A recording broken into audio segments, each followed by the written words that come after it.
What is a phrase and what is a clause? How are they different from each other? Hi everyone, this is Miss Roxanne and welcome to our online classroom. Let's start from the basic. Letters. If we put them together, we'll get words. If we put them together, we'll get a phrase.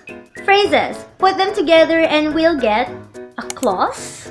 Clauses. Put them together and we'll get a sentence. A lot of students think this way, and unfortunately, this is not how phrases and clauses and sentences work. So, let's start all over again. Letters. Put them together and we get words. Put them together and we get either a phrase or a clause. Now, this is the crucial part. How is a phrase different from a clause? Pay attention.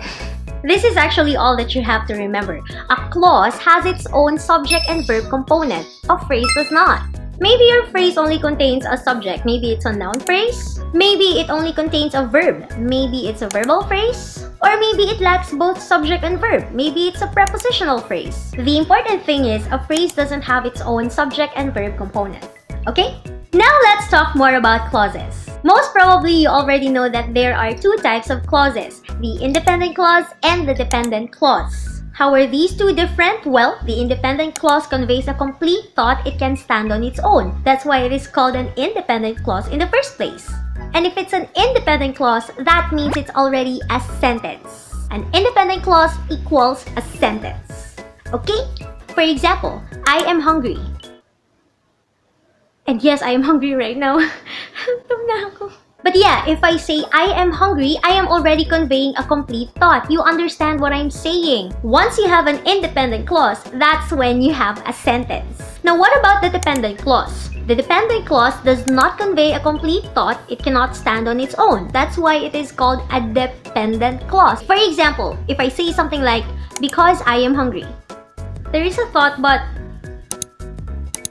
it's missing something. So even if a dependent clause has its own subject and verb component, it doesn't automatically convey a complete thought. You have to connect it to an independent clause for it to make sense. And basically that's it. So let's do a quick recap. Letters, put them together and you get words. Words, put them together and you get either a phrase or a clause. What is the difference between a phrase and a clause? A clause has its own subject and verb component.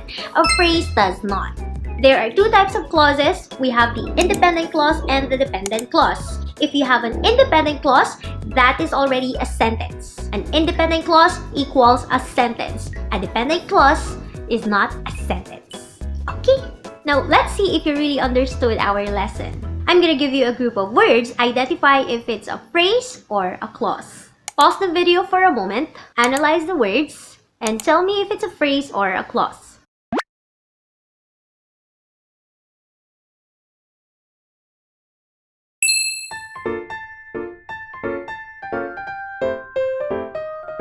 Did you answer phrase? I hope you did, because that's the correct answer. Next item.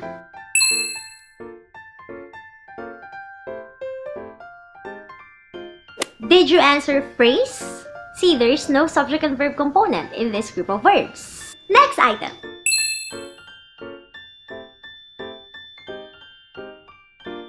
Did you answer clause? If yes, then good job!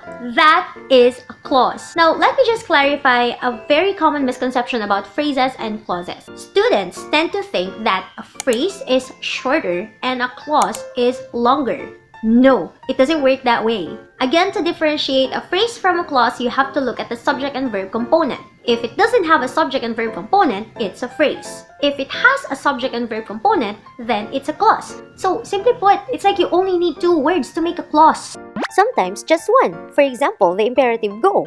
So this is a clause. And this is even an independent clause because it conveys a complete thought.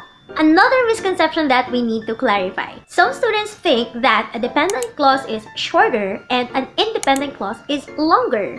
Guys, don't look at the number of words. The number of words doesn't have to do anything with it being an independent clause or a dependent clause. You have to look at the thought it conveys.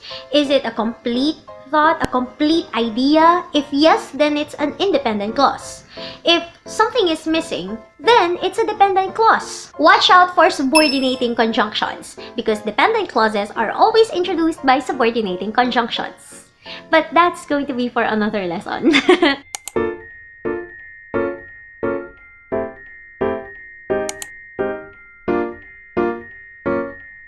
And that's it! As simple as that. Thank you so much for watching this video. I hope it was helpful. And if it was, please give it a big thumbs up and don't forget to subscribe to my channel. I'll see you again on our next video. Bye!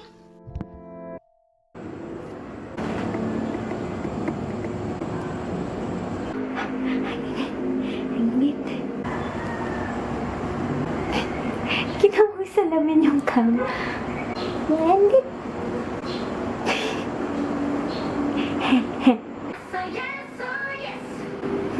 Hindi na naman ay ingay ng mga cars sa labas.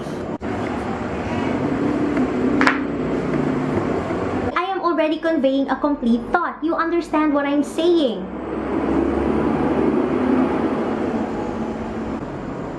Bye-bye. Okay, what was I saying? Hirap na akong mag-vlog ng maraming stressful background noise.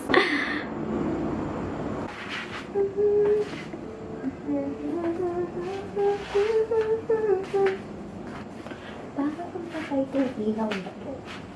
Diyan.